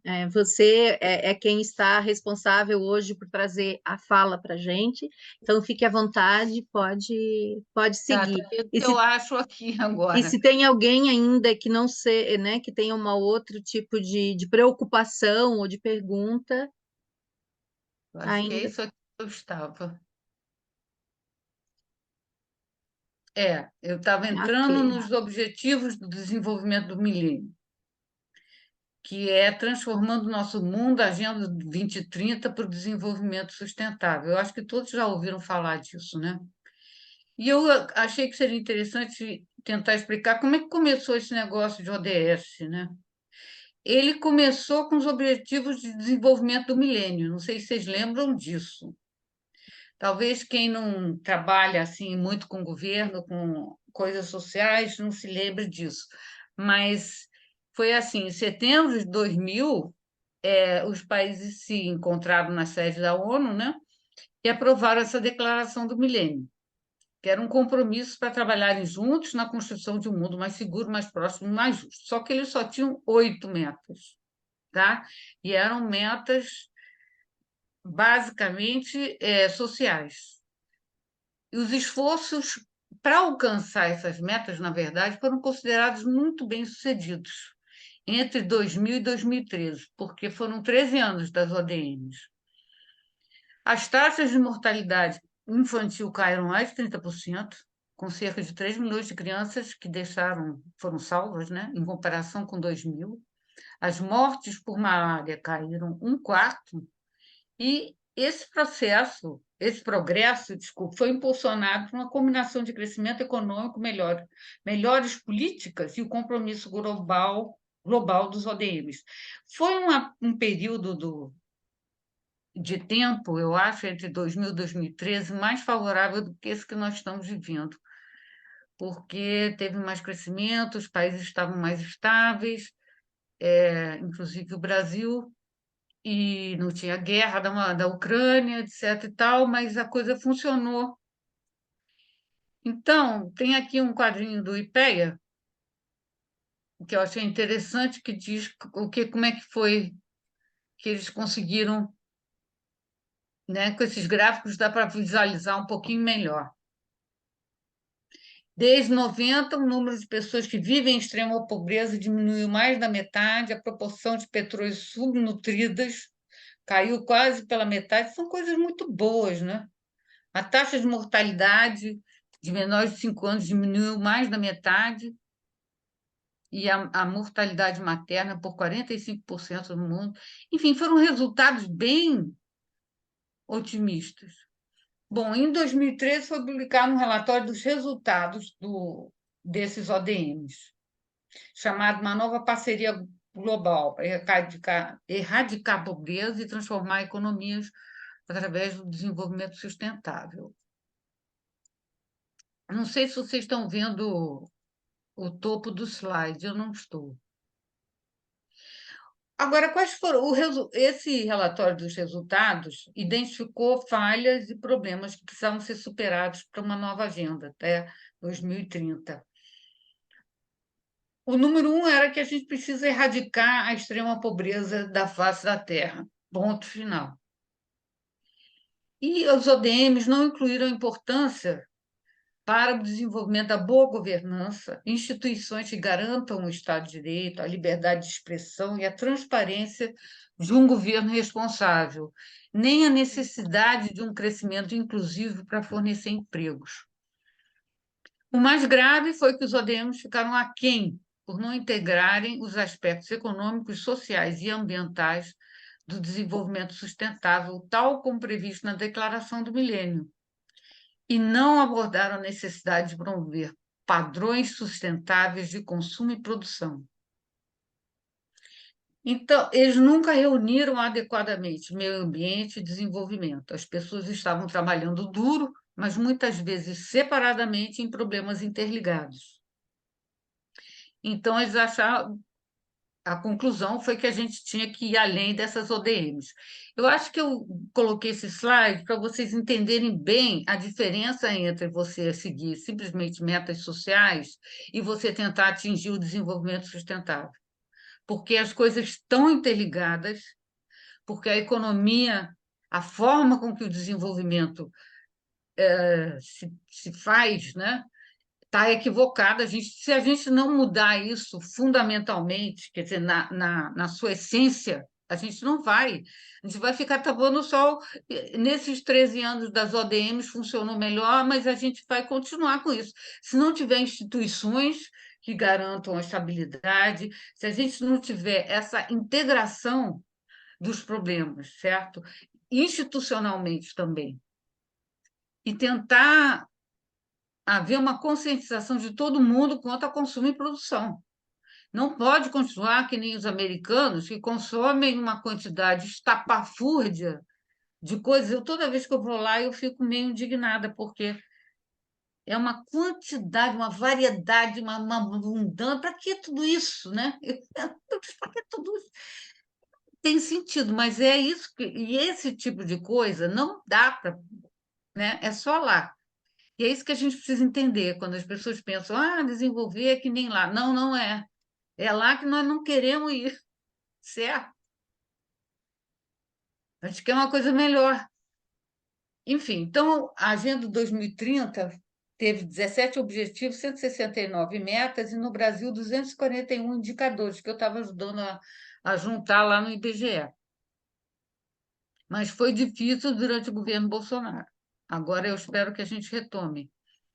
Então, só para passar rapidamente, número 1, erradicação da pobreza. Número 2, agricultura, fome zero, saúde, bem-estar, educação e qualidade, igualdade de gênero, água potável, saneamento, energia limpa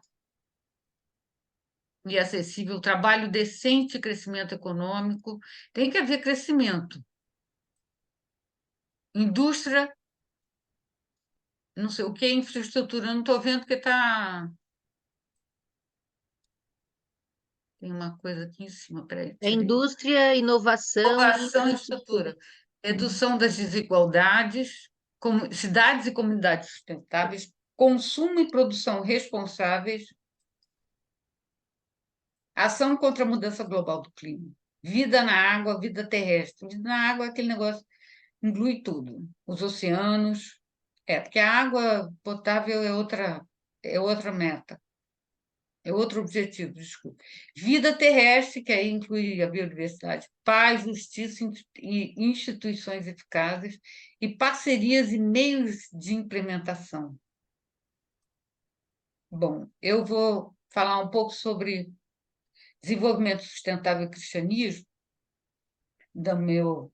algumas coisas que me parecem, né, que são assim, saltam aos olhos. O ser humano como mordomo de Deus na criação. Isso a gente sabe, está na Bíblia. A gente tem a responsabilidade de cuidar da criação. E como que cristãos devemos atuar como comunidade de fé e como indivíduos para promover o desenvolvimento sustentável. Quer dizer, não basta a gente tentar só transformar a igreja, a gente tem que agir individualmente. Jogar o lixo no lugar certo, coisas chatas, mas que fazem diferença. Tentar não usar, não desperdiçar, comprar coisas que são recicláveis, enfim, né? Permanecer em solidariedade com os pobres e necessitados, que são os mais afetados pela degradação ambiental. Essa é a verdade, né? Onde que desliza a terra? Nas casas precárias. Onde que dá mais chuva? Onde não tem escoamento. É sempre assim. Desafiar a injustiça, a opressão e a violência que ocasionam e reforçam a degradação ambiental. Porque quando se tem injustiça, quando se tem opressão e violência, ninguém está olhando, né? é como se fosse justiça é uma coisa, opressão e violência é outra, e meio ambiente é outra. Não, é tudo interligado. É isso que a gente está tentando falar quando a gente fala de desenvolvimento sustentável. A gente acaba afetando a natureza, a gente acaba afetando as formas, o viver, né? O viver do homem no seu meio ambiente. Então, proteger e cuidar a vida em nosso planeta. Isso é, aliás, eu acho que é a quinta marca da missão, né? Referenciais teológicos. O ministério é uma tarefa de todo o povo de Deus, de conduzir a vida cotidiana de forma ambientalmente responsável, da espiritualidade que a gente tem, de valores éticos quanto à natureza e à dignidade humana, a comunidade, a participação das comunidades, da gente em igreja, sabe como isso é importante, fazer parte da comunidade. E a missão é justiça e salvaguarda da criação, quer dizer, não basta salvaguarda da criação, a gente tem que também lutar pela justiça. Bom, eu vou falar um pouquinho aqui da rede ambiental da Comunhão Anglicana, que eu participo, que é um fórum com representantes das províncias, onde discutimos o que a igreja está fazendo e pode fazer para promover o desenvolvimento sustentável. Basicamente, a igreja faz advocacy, né? Eu não sei qual é essa palavra em português, mas eu não tenho a palavra em português. Se alguém tiver, pode falar. Por exemplo, a gente fala, as reuniões às vezes são para discutir estratégias para levar as COPs, as conferências das partes, principalmente do clima, né? Porque a gente tem uma voz, a Comunhão Anglicana tem uma voz na ONU, ela tem um status de observador a ONU tem dentro da Assembleia Geral ou dentro dessas COPs os status de ONGs, tá? Então você tem que pleitear para ser reconhecido como um observador e poder ter voz dentro dessa conferência. Então, a Comunhão Anglicana tem essa voz. Não é nenhuma igreja, quer dizer, que eu saiba, a nossa igreja não tem. É um processo complicado de ter esse status lá na ONU, mas nós temos lá na Comunhão Anglicana. Então, a gente discute estratégias e tal, o que a gente pode fazer, né? Em termos de sugestões, em termos de luta, não sei. Conseguimos que a Comunhão Anglicana assinasse o Tratado de Não Proliferação de Combustíveis Fósseis, o Conselho Consultivo assinou, e tem uma iniciativa chamada Floresta da Comunhão, que é o cuidado com as árvores e ações de regeneração de áreas como parte da nossa vida espiritual na igreja. Além do mais, a gente promove cursos. Algumas pessoas aqui já até fizeram sobre desastres e resiliência, e ela também advoga que haja um fundo de perdas e danos na Convenção do Clima. De repente, eu devia ter posto isso lá em cima quando eu falei das estratégias. Mas, não sei, eu vou só falar rapidamente. Uma das coisas que está sendo reivindicada desde a COP do ano passado é que haja um fundo de perdas e danos para os países em desenvolvimento, os países que mais sofrem, né, por pela degradação ambiental, pelo clima e tudo que provém, né, disso. E que tem menos dinheiro, né? São os países menos ricos para poderem se proteger, né? E construir estruturas, enfim. Então, a ONU isso está sendo negociado e a gente espera que isso seja aprovado agora em novembro na COP lá da Arábia. Se bem que a gente não tem, eu pessoalmente não tenho muita otimismo, porque os árabes estão ali sentados em cima do petróleo e, em geral, o país que host, né, o país que abriga, que aceita, como é que se diz, ter uma COP, assim como o Brasil vai ter em 2030, né? 2030 não, a 30ª COP, desculpa, daqui a 2 anos, vai vir aqui para o Brasil. Por quê? Porque o governo convidou-se, voluntariou-se, se propôs, entendeu? Então, são os governos que que fazem isso, né? Não é a ONU que decide onde vai ser a COP, o país tem que receber. Então, vai ser lá na Arábia, porque eles estão querendo mudar a imagem deles, etc. e tal.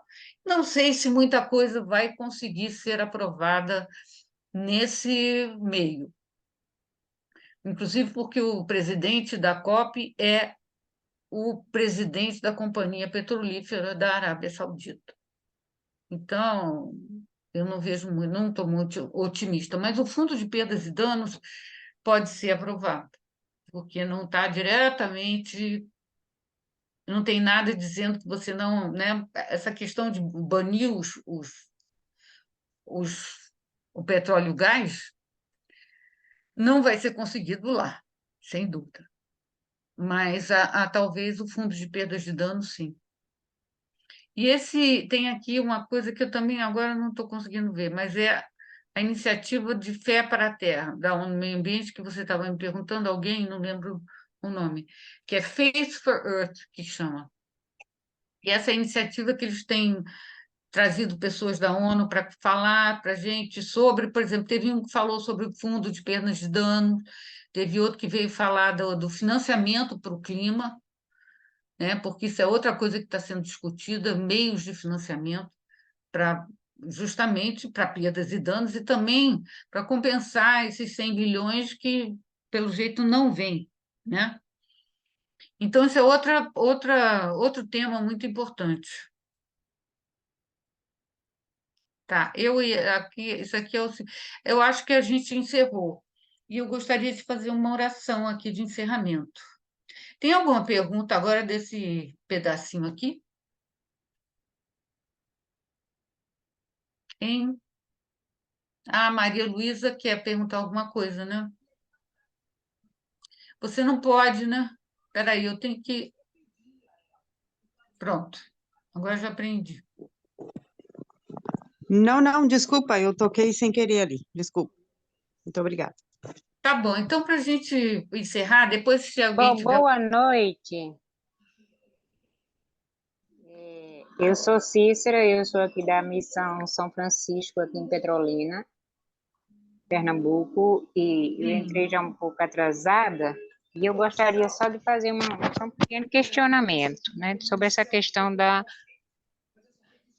sustentabilidade. Como é que a gente pode diminuir a pobreza? Como é que a gente pode fazer com que a desigualdade diminua se a gente tem um Congresso e um Senado que não votam os projetos, as propostas de políticas que venha diminuir os juros e as cotas que os pobres pagam. Só diminui a dos ricos. Como poderemos fazer isso se a terra está na mão de pouca gente e muita gente sem terra para trabalhar, para plantar e para colher, para comer e para vender na cidade, para se manter?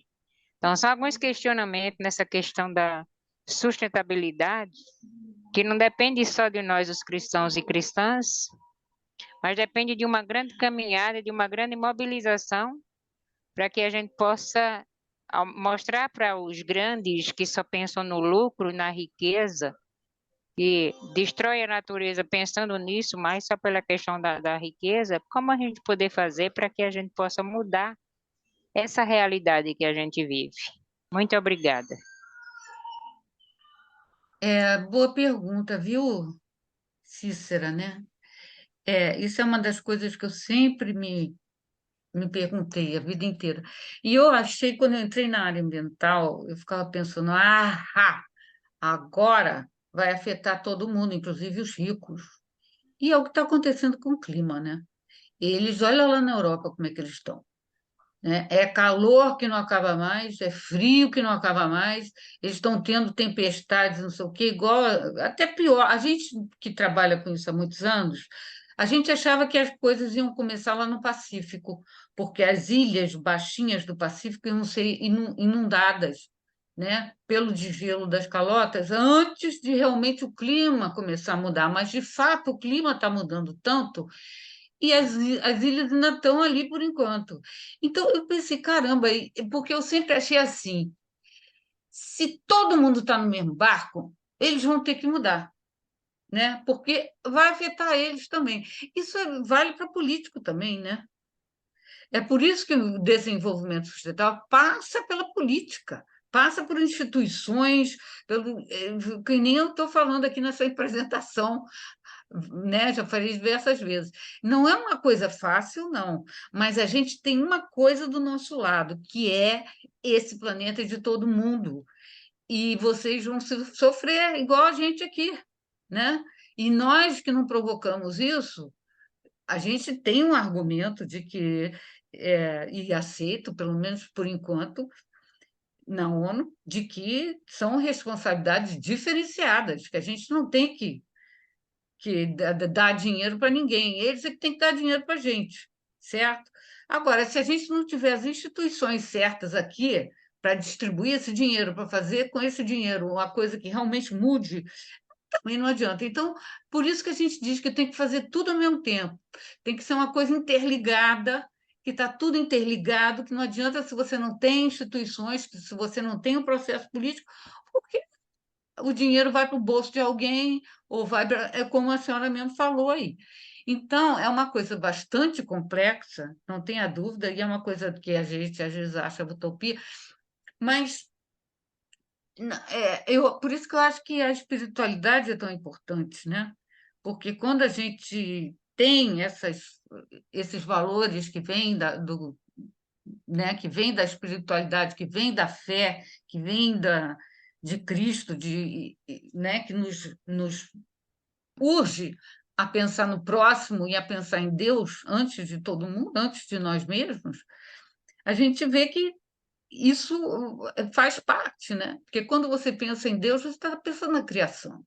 Quando você pensa no próximo, você também está pensando nos pobres, enfim, né? E o meio ambiente está tudo junto com isso, né? As instituições, e a gente tem que fazer isso de forma interligada. Por isso que as ODMs, o relatório acabou assim, olha, a gente até conseguiu avanços em algumas partes sociais, mas e aí? Vai perdurar? Não, se você não atacar todas as frentes e as interligações, não adianta. Daí a necessidade de realmente transformar a sociedade. Eu Nós tenho. temos duas mãos levantadas, Vou parar de falar. o reverendo Caetano e a Maria Luísa levantou de novo. Então, assim, o reverendo Caetano fala, que ele ainda não fez nenhuma pergunta, aí depois a Maria Luísa, e aí você entra, faz as duas e depois você entra. Pode ser assim, para a gente ir avançando? Pode. Reverendo Caetano. Boa noite a vocês, boa noite, Beth, tudo bem? Oi, Caetano. Conseguiram me ouvir bem? Sim. Bom, eu tenho duas questões para a Beth.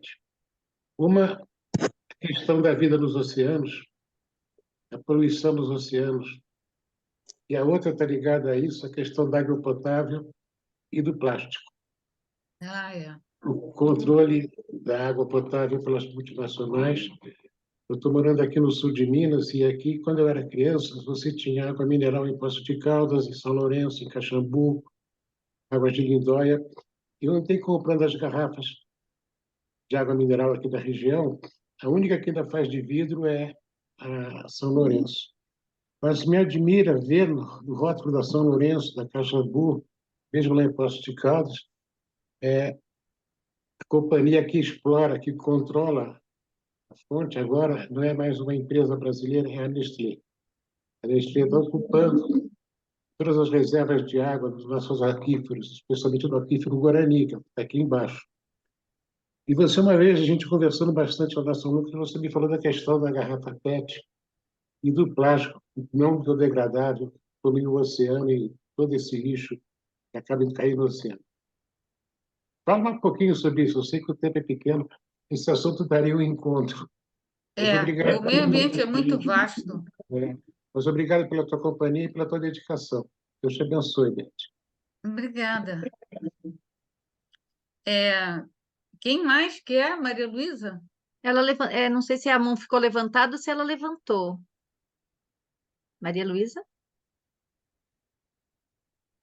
Eu acho que ela está congelada. Isso, então pode seguir. Não, a mão ficou Tá. levantada mesmo. Desculpa. Tá bom. Caetano, pois é, esse é um problema, né? De, da gente, nesse aspecto, às vezes está regredindo, que as coisas que eram de vidro e a gente ia lá e trocava, né? Agora tudo é plástico. E esse plástico é terrível, né? Porque ele é muito difícil de reciclar. Pelo menos ele não biodegrada, né? Tem que fazer alguma coisa para reciclar e tem que. É um processo complicado. Dá para usar para outras coisas, mas exige energia, né? Que é outro recurso, exige mão de obra, exige, né? E aí você faz algumas coisas que são úteis, que eu já vi muita coisa construída de garrafa PET, é bonito, não sei o quê, mas o ideal é não ter garrafa PET. Por isso que a gente fala que é o desenvolvimento sustentável, é o planejamento das coisas, é não deixar chegar nesse ponto, né? Por que que a gente vai para o mesmo caminho que esses países como os Estados Unidos, do desperdício? Eu lembro uma vez, eu era jovenzinha ainda, fui para os Estados Unidos e falei para meu pai, papai, seu país é o país do lixo. Ele ficou me olhando. Mas é isso que eu senti, porque é negócio embalado, não sei como, por que eu preciso disso tudo? Mas a gente, aí o pior é que a gente nem tem destinação final direito, né? Vai para lixão, vai para. É um horror. Então, o negócio é o seguinte: o melhor é não comprar essas coisas. Eu não compro esses negócios, e se eu jogo fora, vai para reciclagem. Mas você sabe, os países lá estão mais adiantados. Eu passei um tempo com a minha filha no Canadá, e lá ela tem que separar tudo. Então, separa plástico, separa papel, separa orgânico, separa não sei o quê. Todo mundo faz isso e depois vai lá embaixo no prédio e bota dentro os orgânicos, vão dentro da compostagem, aí separa todos. Todo mundo faz isso, entendeu? O brasileiro ainda não tem essa mentalidade. Eu fico separando tudo, não sei nem onde que o cara bota, porque acho que ele chega lá, ele junta tudo. Mas, enfim, você estava falando o quê dos oceanos, né? Os oceanos eu acho que é uma coisa à parte, porque tem uma ilha de lixo no Pacífico, não sei se vocês sabem disso, mas tem uma ilha, gira, assim, eu já vi, você pode ver na internet, se você googlar lá, girando de teia de pescador, como é que chama? Vai de um É, continente a outro, ele segue é, as correntes marítimas do Pacífico. e você cansa de ver tartaruga com coisa presa, e Isso. peixe, golfinho, e fora o que eles comem lá da sujeira que vem né, dos outros lugares que entra na cadeia alimentar. A gente é uma desgraça o que está acontecendo. E tem lugares que eu vi um filme na Índia que o pessoal resolveu fazer um mutirão e limpar uma praia que estava imunda, Eu vi. imunda. Você viu também? E o pessoal, eu ando na praia aqui com um saco e vou botando tudo dentro desse saco, entendeu? Para ver se as pessoas tomam vergonha na cara e vê que eu estou catando e não jogam mais. Eu acho que, por isso que eu digo, tem que ser a nível individual, a nível de. O que tá, eu acho que a gente podia, pelo menos, tentar acabar com essa ilha do plástico lá e tentar deixar os peixes ter uma vida mais saudável, né? Não ficar engasgando com essas coisas no mar. Enfim, foi bom você ter falado sobre isso, porque isso também é um grande problema. A água potável, é isso que eu digo, a agricultura, por exemplo, brasileiro, que está lá no Mato Piba. A agricultura é o que mais consome água, né? Acho que vocês sabem, né? Consome 90% da água, por aí, é altíssimo. Então, você pensa bem, cheio de monocultura lá do agronegócio, que diz que é a riqueza do Brasil, está consumindo a nossa água, está poluindo com agrotóxico, está exportando para meia dúzia de empresários ficarem ricos, e o governo tem impostos, um governo corrupto. É por isso que, se a gente não mudar as instituições, não adianta. Ou seja, é um desenvolvimento que a gente não quer. Porque o que acontece? Polui o Rio São Francisco, usa a água dos aquíferos, tem aquíferos enormes ali no Mato Piba. Eu estudei isso, porque a gente estava fazendo um projeto lá. E, entendeu? Para fazer o quê? Exportar soja para meia dúzia de empresários ficarem ricos. É um modelo que não funciona mais.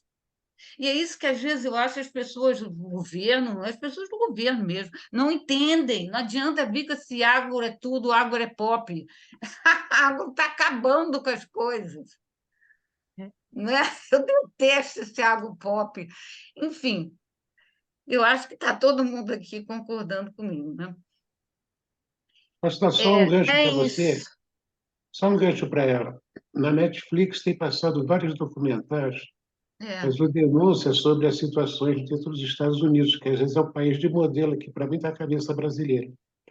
Sobre a questão da justiça americana, a questão da poluição, a questão da indústria farmacêutica. Tem um monte de séries sobre isso. Essas tem. coisas, isso são importantes que a gente veja para quebrar um pouco essa ideia de que o desenvolvimento modelo é aquele desenvolvimento que você falou, que é o país do lixo. E é mesmo. Beijo, Elbete. Deus te abençoe. Obrigada. Vamos Muito bem. encerrar, gente? Sim, vamos encerrar e para encerrar esse momento, você disse que tem uma oração, né, que você quer Eu colocar tenho que para compartilhar. finalizar. Então, antes disso, vamos agradecer a você imensamente, né, Elizabeth? Eu acho que você foi incrível nessa sua fala, mostrou a sua expertise na área e você vive isso, né? A gente percebe que você fala daquilo que você entende de fato, é onde está a sua vivência, a sua experiência de vida, né? Então, gratidão. É. A gente não termina neste encontro esse tema, nós vamos seguir com esse tema no próximo dia 12, vai ser o nosso próximo encontro, aí é com a Bispa Marinês Bassotto, né, nossa Bispa Primaz, ela vai fazer a segunda fala sobre esse mesmo tema, né, a partir do chamado de Lambert, dentro disso, como que foi visto e vai dar sequência a isso, né, não na mesma coisa, porque é de um outro ponto, né? Mas então estão todos e todas convidadas para no dia 12. E gratidão a todas as pessoas que aqui estiveram. Nós fomos a 59 pessoas e a gente está encerrando aqui nesta hora que já passamos de todos os horários do tempo, Pois ainda é, com 48, 47 pessoas, né? que bom, Gratidão, que viu? bom. Muito obrigada a É todas isso. as pessoas. Está sendo lindo esses momentos. Então, deixa eu ver aqui. Então, eu trouxe uma oraçãozinha que eu acho que é do Desmond Tutu, que eu gosto muito, só para a gente encerrar. Senhor, tu nos chamaste para sermos guardiões de sua terra. Porém, devido à nossa ganância, estabelecemos uma economia que destrói a teia da vida. Alteramos nosso clima e nos afogamos no desespero. Deixe fluir oceanos de justiça, que possamos aprender a sustentar e renovar a vida de nossa Mãe Terra. Oramos por nossos líderes, guardiões da Mãe Terra, enquanto eles se reúnem nas negociações do clima. Que eles negociem com sabedoria e justiça, que hajam com compaixão e coragem e nos conduzam no caminho da justiça pelo bem de nossos filhos e dos filhos de nossos filhos. Amém. Amém.